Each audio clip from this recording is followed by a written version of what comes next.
Hello, everybody, and welcome back to Game Over Winnipeg. My name is Brady. I will be one of your hosts here tonight. Of course, I am joined by my fantastic co-host, Alyssa Houde. And Alyssa, chat, everyone, the Winnipeg Jets are in sole possession of first in the Central. Alyssa, how are you doing? How are you feeling tonight?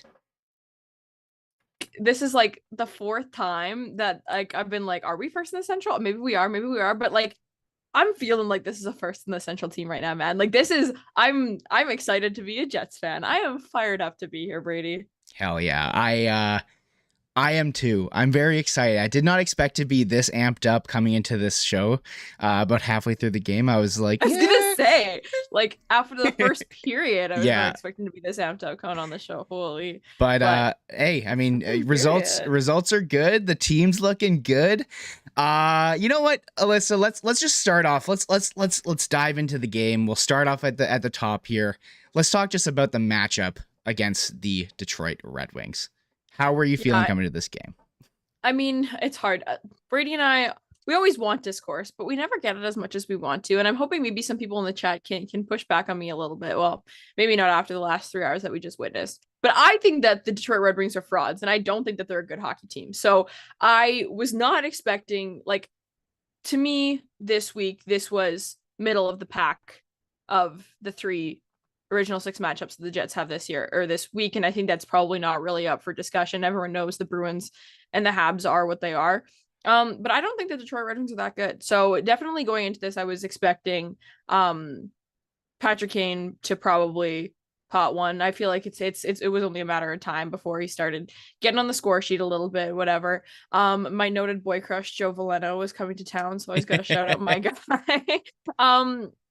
And beyond that, like always a treat to get to watch Lucas Raymond and Moritz Seider play. So I was excited to see them and have them come in, just like you have someone to get excited about for 31 teams any given night when they're playing against your team. But I mean, goaltending. Yeah, that's that.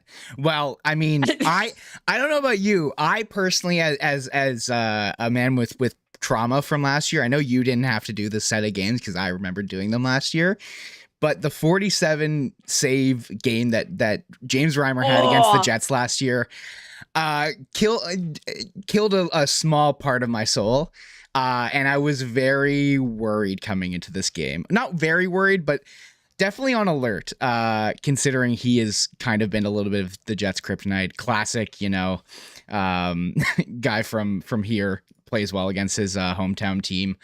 But didn't look all that great tonight, if you ask me.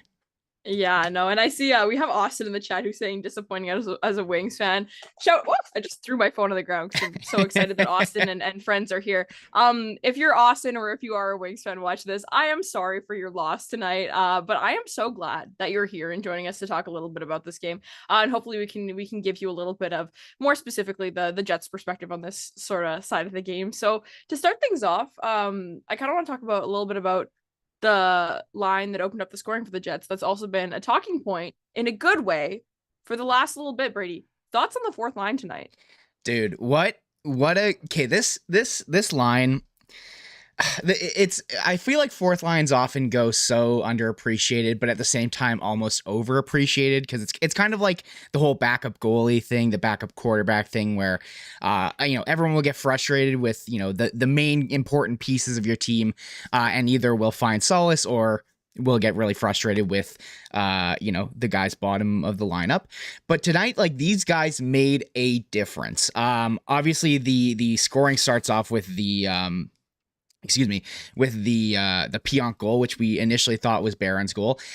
As we kind of alluded to start the show, the first period was kind of shaky. And I found that at least in the first kind of 10 minutes, the fourth line was one of the only lines that felt like they were not only creating chances, but also transitioning the puck into the offensive zone and kind of setting up for, the continuous, as the Jets like to roll their lines out and cycle the puck around. It felt like they did a lot of the heavy lifting tonight. And again, starting off with this goal, the Jets had barely a sign of life until this goal happens. And of course, this is the Pionk goal where we all thought, Morgan Barron might have tipped it. Unfortunately not. But I'm glad you brought up the fourth line line because, you know, I feel like Morgan Barron gets a lot of the praise and deservedly so. I love that guy. He's definitely one of my guys. But what a night Axel Jonsson-Fjällby had tonight. Shout out Wow. to my man. I gotta say, shout out to actually Fjällby also. On Saturday after the game, I was hanging out with a bunch of people after the Jets game, a couple people who had helped put on South Asian Heritage Night, which was really exciting, really awesome. And a couple of Jets were nearby, and at one point we're all kind of standing there talking, and some guy's like, "Whoa, that's the fast guy on the Jets. That's actually Jonsson-Fjällby." Like, and David Gustafsson and Nino Niederreiter fully standing right there, but this guy was like clamoring over Axel Jonsson-Fjällby being there, made him take a picture with him and all these couple of things. It was really funny. So I had a he's a good looking guy. He's a good looking Swedish Fabio and shorter, you know, but no, he's tall, dude. He was tall. Like he's just as tall as David Gustafsson is. I swear to God. Like maybe it was just, I guess maybe just not as thick, not as thick, you know, maybe. But and also I feel like he's got his head down because he's skating like the wind half the time. Because yeah, he definitely deserves some special shout out tonight. And I think the thing is with this fourth line is that what makes a good fourth line to me is having a bunch of guys who I'm like, hey, I actually wouldn't mind you playing higher up in my lineup if you had to. You know, we used to have guys on the fourth line. It was like that you plug them in there and that is where they stay. And if they played anywhere else, you'd be like, no, this is when I know my team is bad. If any one of those three guys had to play a game or two in the middle six, I could survive. I would be okay with it. I have no beef with them. They can manage. They're good hockey players and all these kinds of things. And I think that just shows the depth of the Winnipeg Jets. And Axel Jonsson-Fjällby is kind of the main outlier in that, where I'd prefer not to have him in my middle six. But games like tonight are nights where you're like, hey, I understand the appeal with this guy. What a game. So happy he got that goal. Dude, that work along the boards, just the little pass to himself. Work of Connor McDavid. Connor McDavid. Well, and that wasn't the only time that he had made a nice boards play tonight. Like the goal, the Barron goal started off with this one play that him and Pionk, that Jonsson-Fjällby and Pionk did like multiple times tonight. And I guess obviously Samberg on Jonsson-Fjällby's goal. Was this nice little play off the draw, just immediately throwing it off the boards. This is a draw that I remember noticing the Jets doing this like a year or two ago. And I remember telling one of my defensemen on my beer league team, being like, as soon as we get the draw here, just throw it right off the blue line on the other side. It'll pop out right in the middle. One of us will grab it. It's never worked out because we play beer league and we're not NHLers. But that's how the puck enters the zone, and you get an easy, simple out just by having a player being able to be faster than the other team. And as you said, like, I don't even know if he did like a self pass. I don't think he did a self pass. I think he just like on the goal they scored. I think that or did he just turn? I think he just acknowledged that the D-man was committing to the puck there, and was like, you're not going to get it, and I will just walk around you because you're going to be out of position. You're not going to get this puck, and I'm going to have a breakaway. Obviously, it works out for him. He gets his first goal since last season. So big shout out to him. He had a phenomenal game tonight, in my opinion. Just buzzing on the PK and taking over, on the fourth line. You don't get a ton of minutes, and they made them count. That's for sure. Absolutely. And I want to talk a little bit. We have Maul in the chat. We have Ian in the chat alluding to our special fifth defenseman out there who made that gorgeous pass. And Dylan Samberg has very few weaknesses, in my opinion. He's got, little things when it comes to panic decision making, things like that. Like, generally speaking, across the board, I don't have a lot of beef with Dylan Samberg and how he plays. But one of the areas that I wouldn't immediately put in his strengths column is his stretch passes. I don't think that there's anything about his exit passes that would be, I wouldn't put him up there. That's a Josh Morrissey, Dylan DeMello, Neil Pionk thing in my opinion, and Nate Schmidt, of course, thing in my books with how the Jets decor looks. But he's the one that made that pass to Axel Jonsson-Fjällby that led to that goal that was absolutely gorgeous. And he had a lot of other really good looks tonight too. The chat is, showing him some love as well. Any thoughts on his game tonight, Brady? On Samberg, sorry? Yeah. I mean, just steady. Like he was good. Obviously the PK is kind of always a little bit shaky for the Jets.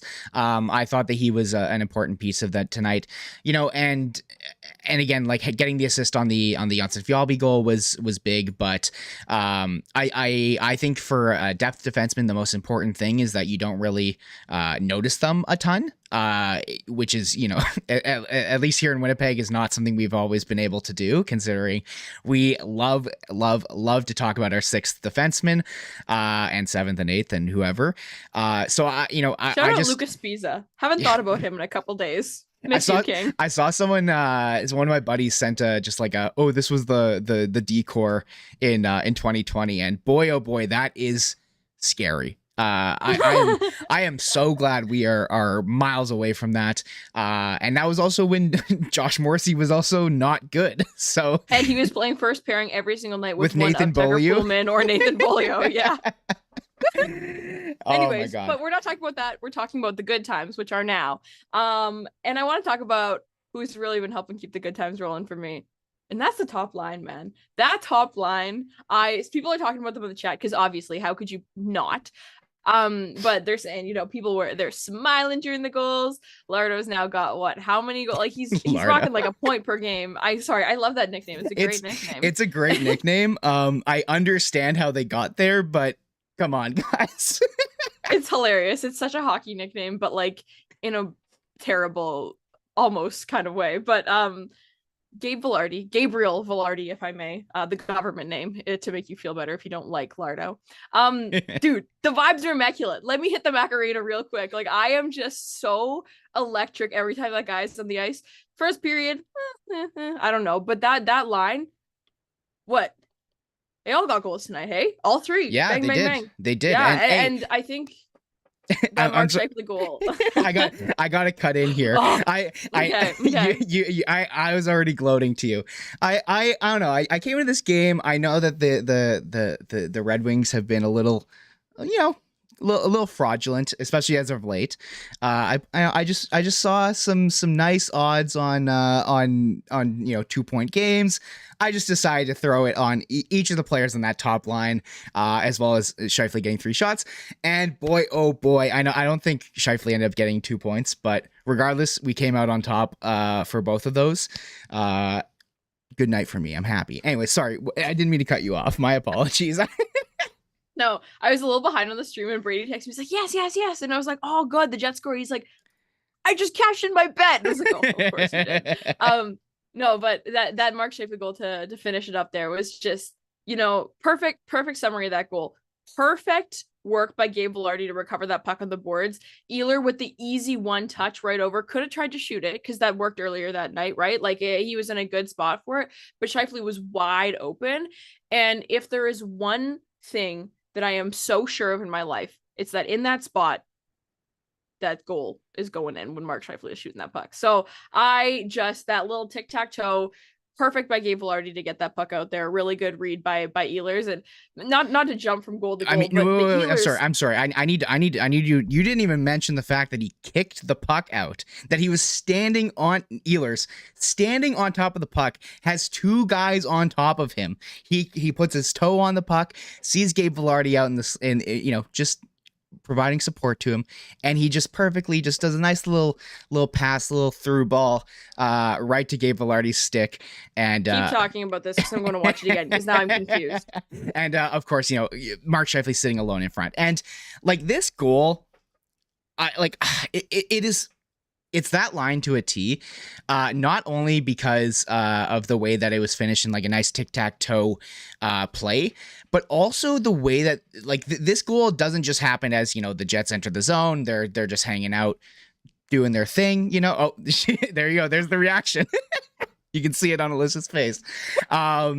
Wait, but no, like the Jets had possession in the Red Wings zone for a while there, and there's just a couple times where just Gabe Velarde, there's so many times where I'm like, this guy, there's no way he can get away with the puck here, and somehow he just accidentally pushes the puck a little too far, but that's actually a ruse because he just pulls it back in tight and sends one of the defenders going flying. The amount of times he puts pucks through defenders' legs and comes out on the other side with it, like that happened, I think 2 or 3 times leading up to this goal. And again, it's not the thing that we're going to talk about. Well, I mean, we are, but it's not the thing that naturally comes up usually when you talk about these goals, because you kind of just look at the, 5 to 10 seconds leading up to it. But the Jets had possession in the opposing zone, and that's what this line is dominant. It's dominant. It is.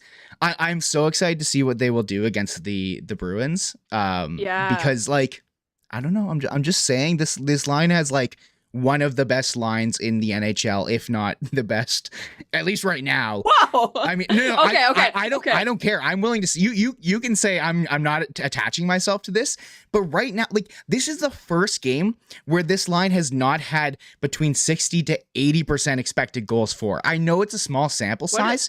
What did they have? Oh, then? just a measly 55. Okay. But and then they were also on the ice though for that the Patrick Kane absolute rocket there rebound. So I feel like that knocks him down a scooch. So yeah, I mean, like, no, I'm just saying for the number, like that's why the number is probably that low, is because of that specific goal. I feel like. Yeah, that one likely. I can actually probably check on Money Puck here. That one had an expected goals of I think 0.27 if I'm correct so based on this. Anyways, tweak it a little bit. But hey, Maul agrees with you. Maul agrees with you that it's the best line in the NHL right now. And honestly, I'll hang my hat on that shirt. I don't care. If they're gonna keep playing like this, like I simply can't argue with them. Like Gabe Vilardi has what, like 6 goals in 3 games or something stupid like that. He's got 5 goals in his last 4 games, and he's got 6 goals in his last 6 games. Which is, if you're wondering, more than Pierre-Luc Dubois has this entire season. Yeah. No reason. Just felt like, just to bring up a random player, just to kind of give him a totem pole, kind of compare him to. No, but I with that line though, like I think Gabe Vilardi, what's interesting about him to me is that like I always wonder, is he that good or do I just not know him yet? And what I mean by that is when I'm watching players, like even early in the season, I was like, man, Alex Iafallo, Gabe Vilardi, and Rasmus Kupari are like the best players on this team in the first 2 games. And I'm like, no, it's just because I don't know what to expect from them. So when they're good, I'm like, oh, that's excellent. Like Nikolaj Ehlers, like as chaotic as he is, I'm so familiar with his game that I'm like, yeah, like I'm expecting him to absolutely like completely manage the zone entering on a 1-3-1 regardless of what's happening. And if I was watching him for the first time on my team, I'd be blown away by that, but I'm just like expecting it, So with Gabe Vilardi, I'm like, is the novelty ever going to wear off? Because I'm never expecting him to be as excellent as he is in those really tight situations. Like he always exceeds my expectations. Yeah, sorry, I'm just laughing at Maul's comment, and Lardo also shops at Rona. Oh goodness. And hey, I just want to say, guys, you guys are killing it in the chat here today. We already got 32 people in here. Please do like the stream. We really appreciate you guys hanging out with us after a surprisingly fun game. But that I don't know. Do I want to talk about that top line? I was initially coming into this, I thought I was gonna give some shit to one of the members of that line, and a guy who I would usually. I mean, okay, like I feel like. I want to be very clear. I think that this line you cannot touch. I just think that it's worth, a guy who I go to bat for a lot, my boy Nick Ehlers, has had a couple tougher games in regards to at least his puck management. I feel like he's just kind of throwing pucks into random areas, and you kind of saw that in the first half of the game where he's, going into the zone and he's stopping up. You can tell Scheifele's like down low, waiting for just kind of the standard dump in. He's, trying to make these, behind the back passes, this and that, throwing the puck into the corner, which again is not a is not a bad thing. But if the rest of your line can't expect it, it's kind of tough. But again, I am all saying this because I think that it's important to criticize the people you go to bat for a lot, just to show, just show that they're not perfect. But boy, oh boy, but like I think what he adds to that line, to go back to the positive side of things, also, sorry, and what I was alluding to before was the you saw it exactly when he tried to shoot that one puck near the end of a shift, and he tripped over his own skate blades, which was hilarious. I love him. I really do, and I think that one of the key points that and important things that allows this line to be so potent is the fact that Ehlers he's just your ace in the hole for getting out of your zone and getting into the opposing zone with possession. Despite the fact that he might throw pucks away here and there, he is one of, if not the best zone entry players in the league. And it just makes it so much easier for that top line to have positive numbers, because that's something they haven't always had. with other players playing with Mark Scheifele. And that's one of the hardest things to do in hockey. Like, the more hockey you watch, especially in person, I feel like it's much more like magnified and amplified in person. Is just hockey is entirely about trying to get in the way of other people's lanes. You're just trying to get in the way. That's all you're trying to do. And if you aren't trying to get in the way, you're trying not to let the other team get in the way of you. Like, that's all it is. So that's like, it's a ridiculously hard part of the sport. And if it was that easy, we would have entirely end-to-end zone possession games. The neutral zone time would be cut, and there's a lot of time that's spent in that zone. So it is like an extremely, it's like I equate it almost to the pass in volleyball, right? Like, if you can't pass, if your team can't pass in volleyball, nothing else matters. Absolutely nothing else matters. But my rebuttal on this Nikolaj Ehlers thing is the last few games, Nikolaj Ehlers' puck management is just like chaotic always. Always. Like, that's the one thing about him that's like excruciatingly frustrating sometimes, is that my dad actually said this the other day, and I was like, this is the perfect description of him that I feel like I'm going to use for the rest of my life now. Nikolaj Ehlers is always playing pond hockey. He always looks like he's playing pond hockey. Like, just the chaotic passes, the ones that would definitely be a highlight reel if they worked kind of thing. Like, he's always like that. But it doesn't matter. And we actually had this conversation today, Brady and I did. We were talking about the power play and all these kinds of things, where when you're just looking at him, he's kind of an off-putting player to watch, because you're like, what is he doing ever? But the results speak for themselves. Like, he's a net positive player through and through and through and through. Like, he is an extremely good hockey player, but he's a little bit abrupt to watch, because you're like, ugh! Like, Yeah. What's he up to? What's he doing? Yeah, and the conversation was sparked because of my comments on last Game Over with the crossover episode with the Habs, where I was kind of describing why Nick Ehlers has kind of gotten the shaft for a couple of years now in regards to ice time, and my reasoning was that Mark Scheifele just kind of gets what he wants. But I think that is a very fair thing, and I think that is an important thing to acknowledge, is that he is a odd-looking guy in the sense of the way he plays. Hey, it's what's his deficiency? Moneyball, right? Like, what he looks a little silly and throws the puck into random places sometimes.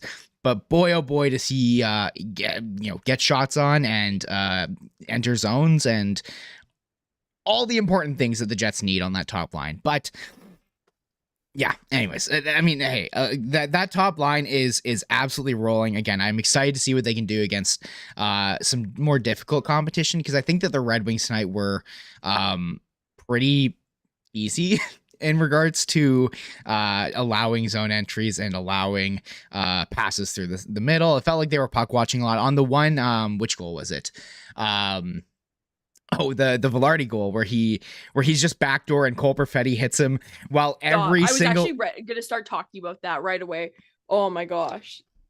Just hilarious. Every single Red Wings player looking at Cole Perfetti and Velarde's there. The reason I'm mentioning this is, we kind of, despite the fact that they had that top line had such a great, expected goals share in the Canadiens game, it didn't feel like they were still creating all that much.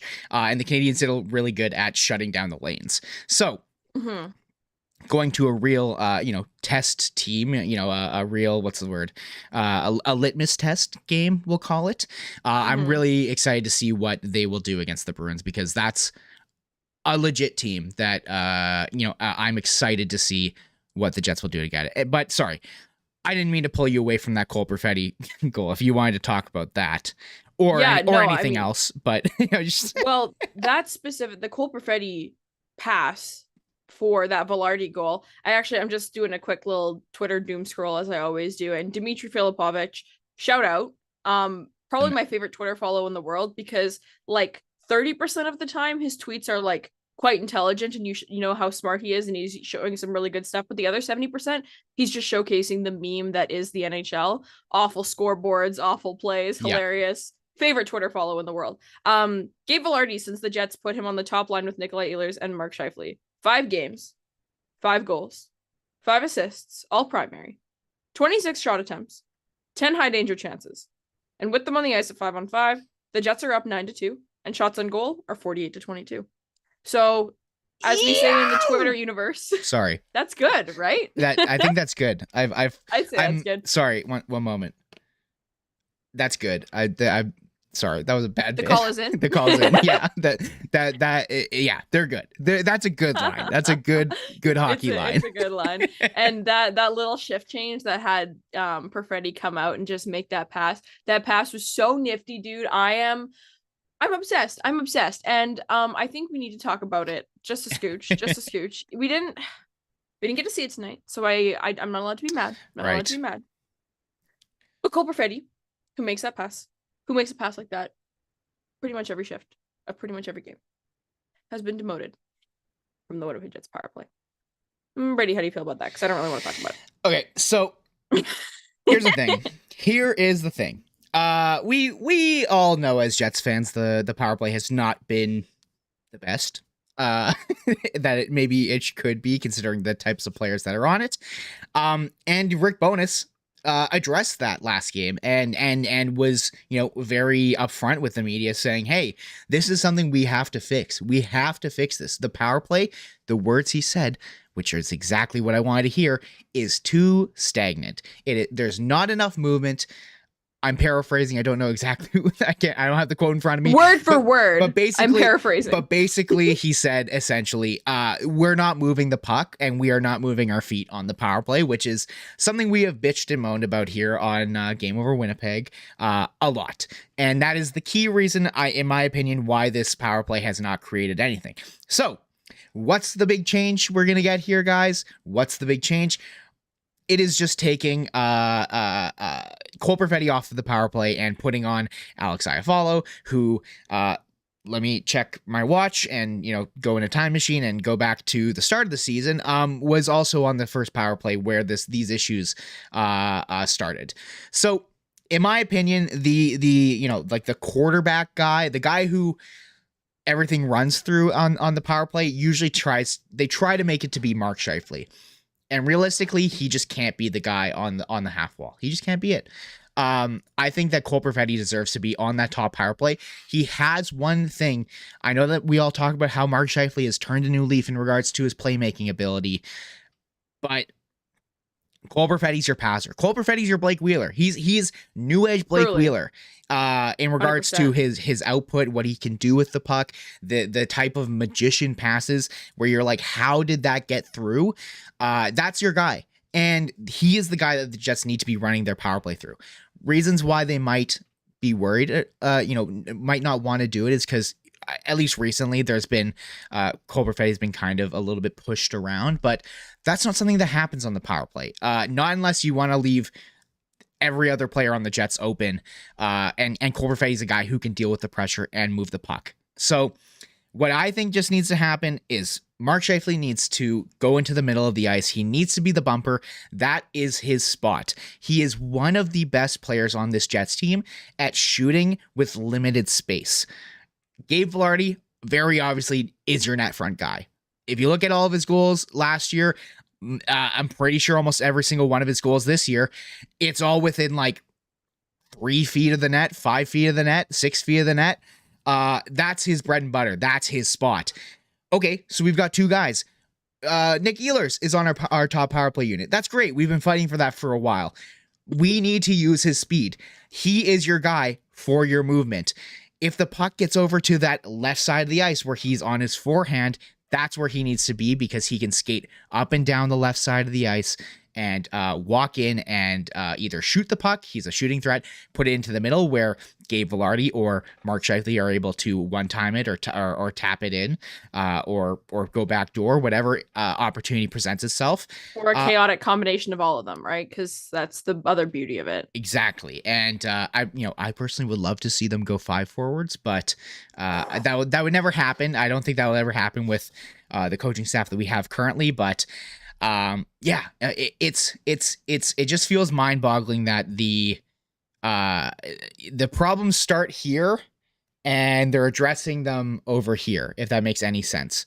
The issue is movement, and it does not have to do with the guy in the middle of the ice who is Cole Perfetti. Why is that the guy you're picking on?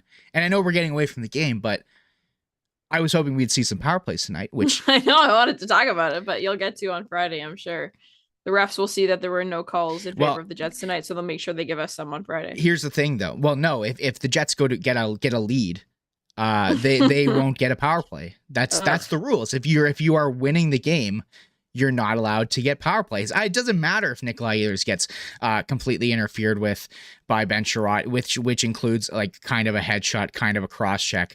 It doesn't matter if David Gustafsson gets held as he's trying to get race to a puck. That doesn't matter. But hey, Nino Niederreiter, make sure you don't even microscopically touch the gloves of another player, because that's a slash. You can't do that, man. You can't do that.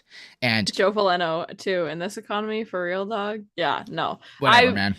We're not going down. We're not going down that path. But yeah, no, 100%. And I think the thing is, like, when you look at, yeah, he said it himself, Rick Bowness said it, the power play is stagnant. And the person who is going to change that the most is the person who's going to be able to move the puck the best, and that is Cole Perfetti. Point blank, end of conversation. It's no one else, it's him. So that's my frustration in that. Stagnance comes from puck movement more than it comes from foot movement more than anything. So you got to make sure you're keeping the guys who can move the puck into the right places on there. So we'll see on Friday, I guess. But let's we'll talk. Ian brought it up in the chat, and I know you want to bring it up. And ladies and gentlemen, I'd like to remind you that less than a month ago, we did some report cards over here at Game Over at SDPN. And if you're here right now, thanks for being here, by the way. Make sure you like, subscribe, and do all that. And also check out the Chicago Blackhawks stream from a few games ago when Brady and I did report cards. And Brady gave Laurent Brossoit a big fat F. Sorry, report card.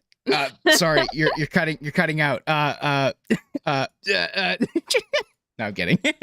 No, genuinely, like, it's listen, I did not fight him that much on that at the time, so I am throwing myself under the bus with you at the same time. However, at that point, I don't think it was warranted I think it was warranted to give him a poor grade, because at that point he had a couple starts that weren't so great.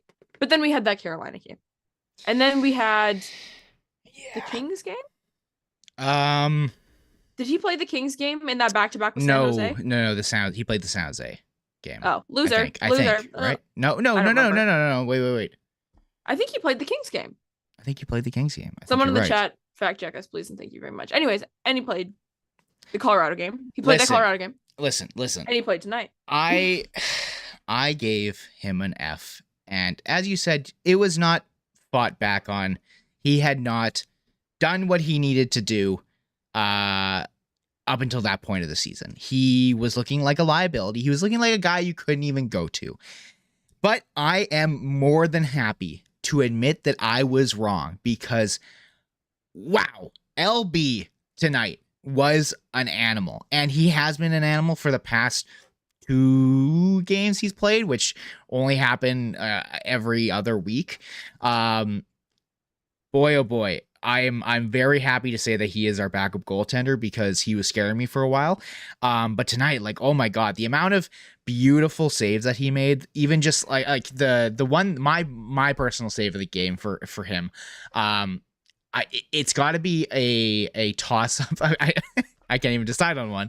I'm gonna go with the DeBrincat save, where a pass comes across from Kane to Andrew Kopp all the way over to Alex DeBrincat, who just has a one-timer, one of the best goal scorers in the league, and LB is right there, comes out of his crease and just makes a beautiful save on him. It's not even that it was like a wide open net. It's a wide open net with Alex DeBrincat, who's an auto 30 guy. Auto. But here's the thing too. Like, it's not even that he made great saves tonight, which it is. I mean, that's a good start. It's also the timeliness of them. And listen, he can't control when the opportunities that he requires a big save on when they come. But for example, the big save on DeBrincat there happens not very long after the Jets go up 3-1. If that goes in, it's 3-2, and you got an immediate game. The big save in the first period where the puck goes off the boards and comes underneath him. He has the wherewithal to understand that, hey, I don't want to knock this into my own net. Yet when it comes out into the middle, he makes a beautiful pad save, a beautiful toe save, mind you, on, I want to say it was JT Compher. That's in the last minute of the first period. Again, that changes you going into the break as being up 1-0 and going, hey, listen, maybe we didn't play our best period, but we're up 1-0. Let's get going, to going into the dressing room and you're going, hey, we're not playing that well and it's tied. They came back. We scored the first goal and they just got one right before we came in here. That introduces a lot of doubt. I know it's an intangible thing, but it's real. It's a real thing, and we all know it.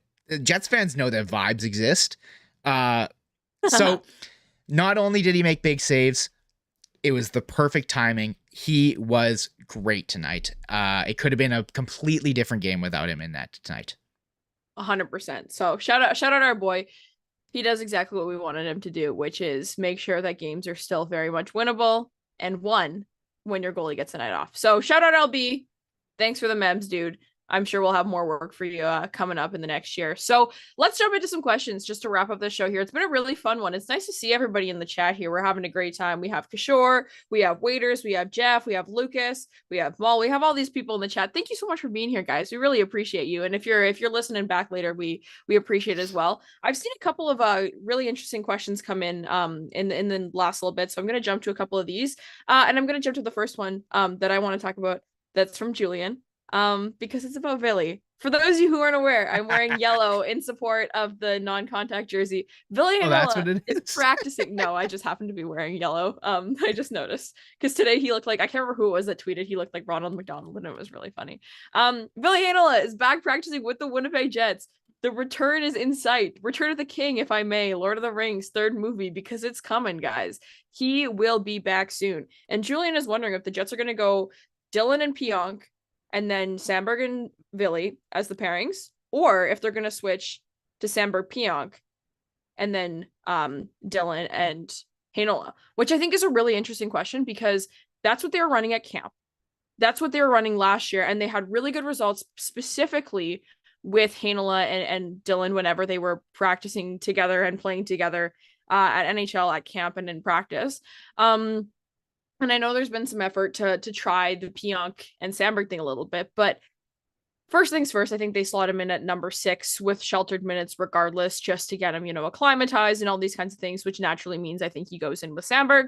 But that being said, and I also think that they really like how this I'm just saying names. This Pionk and Dylan pairing is playing lately, which I don't disagree with either. So I have a feeling like the way the cards are kind of aligned right now, I think they go with the first option that Julian gave us, which was keeping the second pairing as is, and then slotting Ville in with Samberg. But if those are the 6 guys they're committed to, I could see them doing some shifting around within those bottom 4. And hell, even the top pairing if they wanted to, because Dylan DeMello is the greatest hockey player in the world. And he can play with literally anybody ever. So if there was another pairing, like, he is so versatile, he's so great. I could talk about Dylan DeMello for hours. So I think there are options for sure. But my guess is they definitely start with Samberg Heinola. What do you think? I think that excuse me. I think they do start with Samberg Heinola, but I also think that they go, hear me out on, well, actually, no, never mind. This would not work. Never mind. I was going to throw in and be like, they're going to go Morrissey, Tanev or other guy. But then I realized that would also knock take Ville out of the lineup. So, and I do not want to go 11-7. That's for goddamn sure.